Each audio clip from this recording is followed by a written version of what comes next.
Hello guys! So yung usapang bulaklak tayo. Nanguha kami ng bulaklak sa aming kapitbahay. So ayan guys, ang mga puno-puno nila dito. Ni nanay dito, mayroong mga bulaklak. Oh, wait lang! Malaglag ka dyan na. Ayun, meron din ganun si nanay. Oh, nandun lang. Tapos meron din si nanay ganun. Maganda ang bulaklak niyan. Oh! Wow! Wow! What is this? So, tapos dito meron din siyang bulaklak dito na kulay dilaw ang bulaklak. Ayan ma, anong kulay ba niyan ma? Pink. Pink. Ayun, kulay dilaw ang bulaklak na no.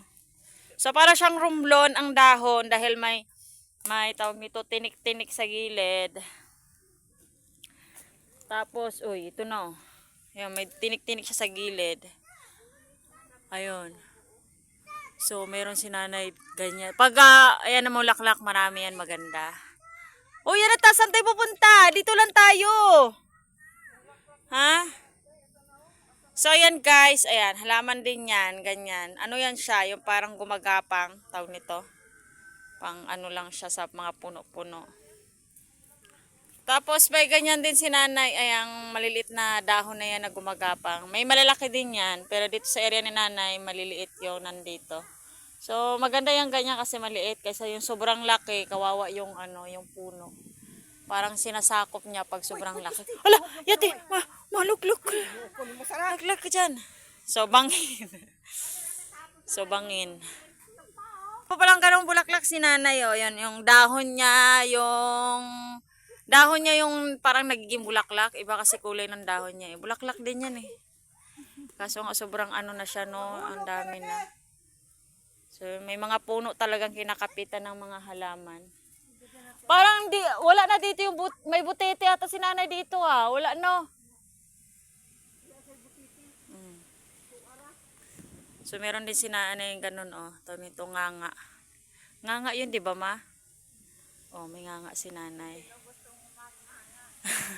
Ang patibay ng ngipin, nganga.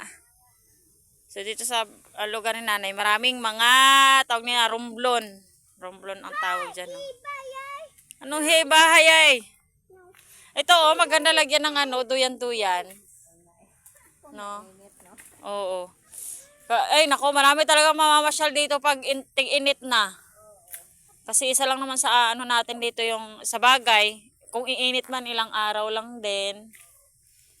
May ganitong halaman din sa nanay. Ayan o, nakakapot-kapot sa puno. Tapos may ilog siya dito. So ito yung magandang alagaan ng mga tawag nito mga tawag nito pato. Ang kubo ni nanay. So yan na muna tayo mga ka-sideline. Yan ang aking update ngayong umaga. O minsan ma-upload ko to ng hapon dahil busy si Inday Marites.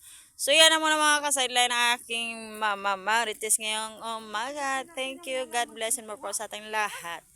Bye-bye. Butite? Ano yan? Tusok-tusok. Walis. Walis-walis. Ayan, to yun. Flower walis. Oh, 'di ba? May nakakuha kami ng bulaklak dito kay nanay. Flower na walis. Ma, walang butete.